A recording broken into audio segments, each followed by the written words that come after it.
Let's look closely at the subject of the participation of the people of Ghana. Dr. Joa Mwaku Tufo has been traveling the country, scoping the opinion of the people of Ghana. There is an overwhelming preference for basic education. The money must go into education. Basic education. Basic education. Strengthen education. That is the only way you're going to build the next generation. We must start from basic education. Two, basic health is important for us, for a lot of people. Food security is on top of people's minds. Is that agriculture? Agriculture, yes. Agriculture, so food security. Rural development is very high on people's agenda. Water and sanitation. Those basic elements of things. Those are the areas people want you to spend oil revenue. To spend revenue. But so those are many things. Yes, indeed, yeah. I mean, those are many things. Those are many things we are struggling with now, we're spending money on now. Yes. So what is the difference, sir? Well, it's good to know that our preferences, the public to reveal their preferences. It's always very easy to assume that you know your preferences. And also to know a sense of their priority of preferences. I think it makes for good government. But according to the campaign coordinator of ISODEC, Dr. Steve Mantiao, getting the people of Ghana to participate is no easy task.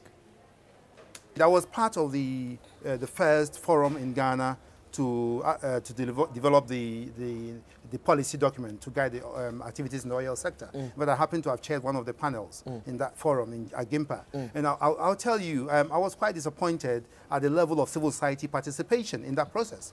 You see, it was just a gathering of politicians and a few members of parliament here and there and chiefs, and that was it. The politicians are the superstars in our society. That is what tends to be the situation. The politicians are the superstars, just like maybe in Europe it's film stars. In Ghana, the politicians are the ones that are of interest. Yes, but you see, if even we can have a common front, even among the politicians, then there's a way in which the national agenda can be championed. That is, if you have CPP, MPP, and NDC coming together to commonly look at the issue. But then you have a winner-takes-all approach. So MPP actually did the previous oil policy almost exclusively. It might be a good thing, but because NDC was not involved, they come into power, they want to throw it away and do their own thing. And that happens now. Yeah, and that's the reason there's all this delay. There's discussions in Parliament. Yeah. They happen at the level of people that belong to the party, and people want ranking members to join, but the ranking members are for the opposition, so maybe they shouldn't. That's what you're talking about. This kind of thing. So it's this kind of dynamics that really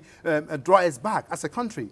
Two, whenever we say we're having consultations over policy, legislative documents, and other things, that consultation must be meaningful. For that consultation to be meaningful, it means people must have prior access to the documentation. Absolutely. Currently, I know the Ministry of Finance is doing some consultations on the National Petroleum Regulatory Management, Revenue Management Bill, and yet people do not have access to this document. You haven't seen this. I haven't seen it. Have they published it? They haven't. So what they have published is a timetable for the consultations. So I come to the consultation not having read the document in advance. What kind of meaningful consultations can you have in this circumstance? So it's back to square one. Transparency, or rather the lack of it. According to George Aite, without transparency, corruption is sure to follow.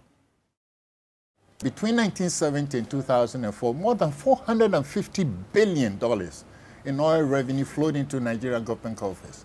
But according to Nuhumara Ribadu, the former chairman of the fraud, is it the Fraud Commission? Yes, the Nigeria former Economic and Financial Crimes Commission. 412 billion of that was stolen.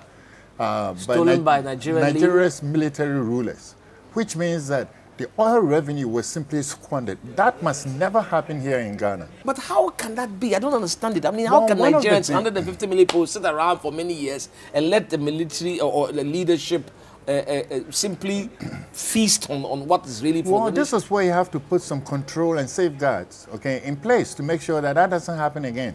And it's not just Nigeria, it's Angola too, all right, where billions in oil revenue has been looted, and people are desperately poor in Angola. The same thing in Equatorial Guinea, where President Obiang says that he is the one who is in charge of the oil revenue into Equatorial Guinea. And he would not disclose how much the country earns from the oil exports because he says it's a state secret. He says that? Yes. Can you imagine this? You have a problem with corrupt politicians? Yes, I do. And it is very maddening. The AU says that corruption alone costs Africa $148 billion a year. Now compare that to the foreign aid that comes to Africa from all sources. 30 billion comes into Africa as foreign aid from all sources. Now compare that to $148 billion in corruption that costs Africa. Where does that money go when you say cost Africa? What do you mean? You mean what you're saying is this is public money in private pockets? Precisely. Okay. Now compare that to the 30 billion.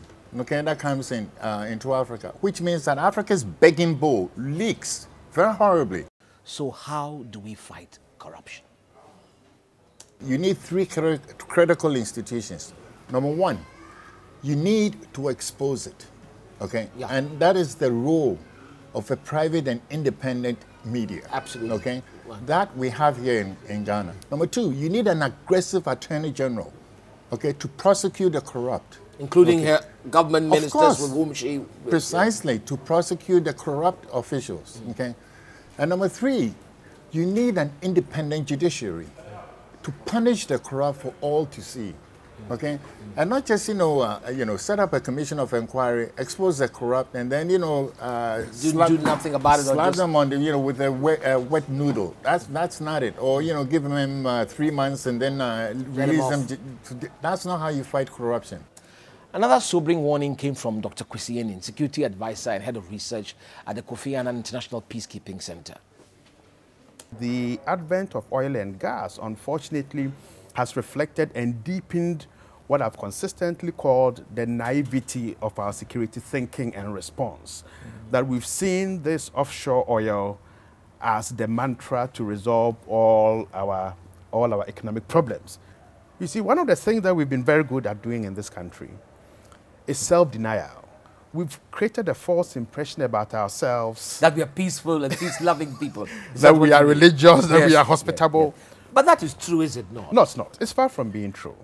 That hospitality, that peacefulness, that myth about who we are as a single people has been shattered more than 30 years ago. You're saying Ghanaians are not as peace-loving as they pretend to be? I mean... They're not as religious. Peace There's not one shop open on Sunday. Everybody is in church. They're in church even on weekdays. It's business. It's big business. It's profitable. It puts a plaster on our sore. The rhetoric is fantastic. The singing and the dancing provides a legitimate avenue for people to enjoy themselves on Sunday. Yeah. Okay.